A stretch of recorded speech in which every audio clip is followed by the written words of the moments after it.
could you give some advice to present alternate traction alternative slides for pre-seed, very early stage startups? I'll give Hmm. my 2 cents in a second, but yeah, would love to hear what your suggestions are. This is a very hard question. The short version of my answer is that you need to manufacture traction.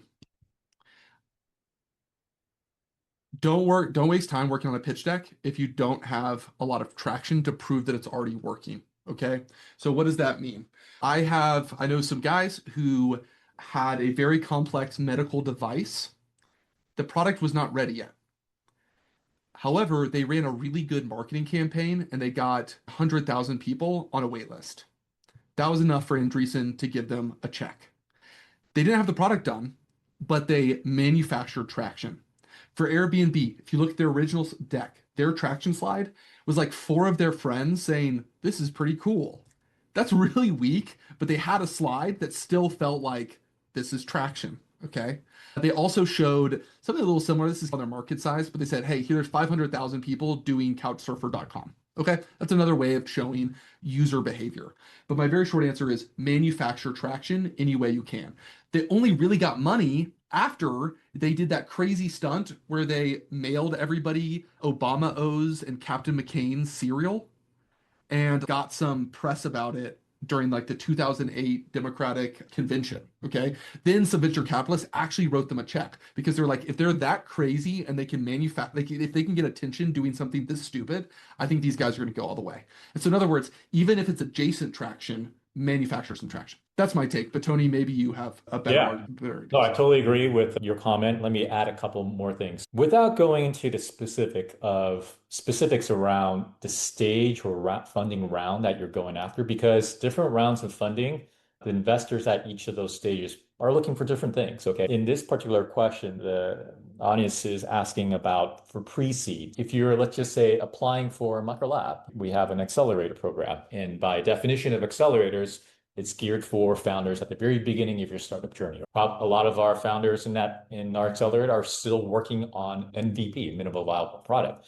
So there's no traction in the sense of a high amount of recurring revenue or enterprise contracts because they're just getting started.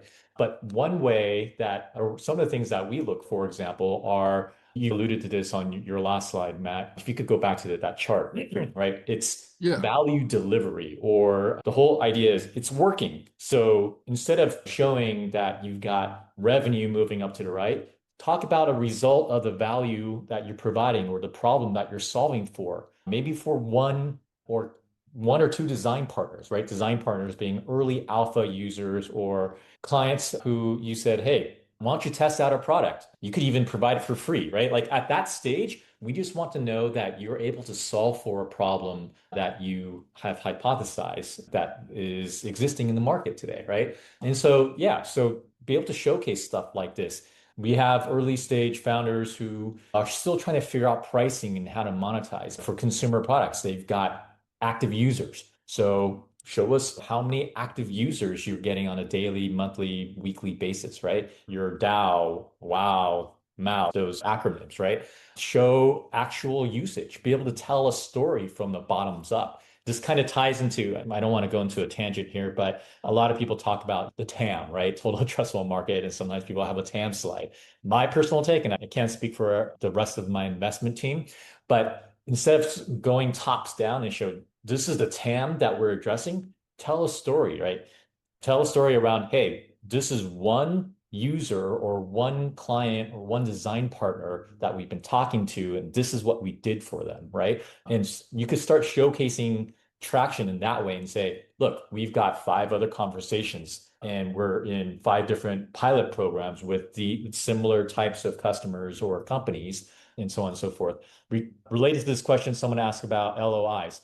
LOIs, sure, that's potentially indicator, but LOIs are, I'm not a lawyer, but I had our in-house legal counsel tell me this. LOIs are non-binding. So just because someone signed an LOI does not mean they're legally bound to go and purchase your solution. But it's a signal. I think we just have to think a little bit differently about how you show traction, not just your standard revenue up and to the right, number of contracts won. I think there's different ways to go about it. Yeah. Last thing I'll say is across all the companies that have helped start, the two that have worked, Optio that makes pitch decks, and these are not startups, okay? But Optio makes pitch decks. I also do websites as a service through a separate business. I sold product for both of those before I knew how to do them. I just said, I'll do it. And then I figured out how to do it. And then I did a lot. And then I raised my prices a lot. But either way, you can pre-sell stuff. If it's a hard enough problem, if people are unhappy enough, you can find somebody who wants to buy it from you. Absolutely. Let's talk about why now. So the crucial thing about why now is to establish that if you started this company in 6 months or in a year, it would be too late. And if you'd started this company 6 months or a year ago, it would have been too early. A lot of times, right now, I'm just seeing people claim that AI is their why now. That's soft. AI can be your why now, but it can't be just AI. It needs to be something hyper specific within AI. So, for instance, I have a client who does some really interesting, very complex video gen infrastructure work. Models had dropped in the last few weeks that made his company suddenly hyper relevant. That was his why now.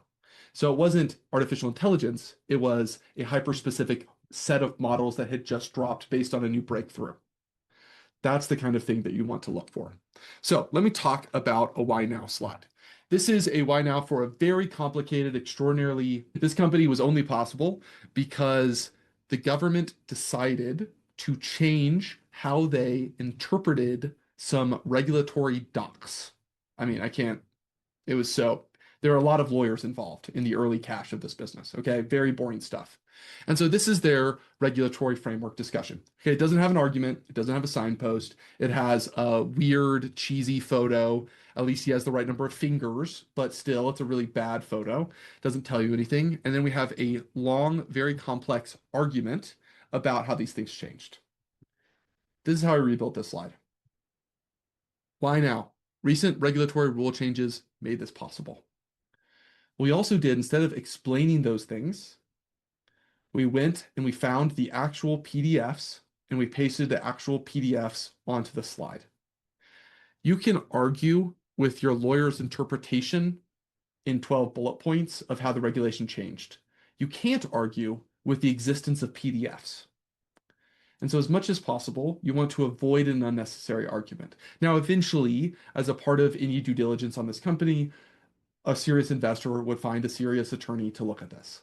But what you don't want to do is make them think, gosh, I have to call my lawyer immediately. You want them to get them excited about the idea that suddenly something changed and now this is the moment to do this. So, what are some of those moments? It can be regulatory changes, it can be technology developments, so some subset within AI. It can be a change in culture. I helped a company that so non-alcoholic beverages are now becoming more of a thing. You can see a trend line. The best why now slides, I think, actually have two or three really dramatic trend lines that are all colliding into this new world. Maybe regulations changed, consumer behavior has changed, and technology has changed. And so suddenly something is possible that wasn't possible before. Okay. That is the reason there. And I've often seen if you don't have a good why now, it becomes incredibly hard to raise money because then investors think, ah, if, if it was possible before, somebody would have already done it. Okay, AI alone is not the answer. And if your why now was true a year ago, think harder. Something needs to be extremely right now. Tony, does that align with your instincts, or am I getting too aggressive with it has to be true now and not a year ago?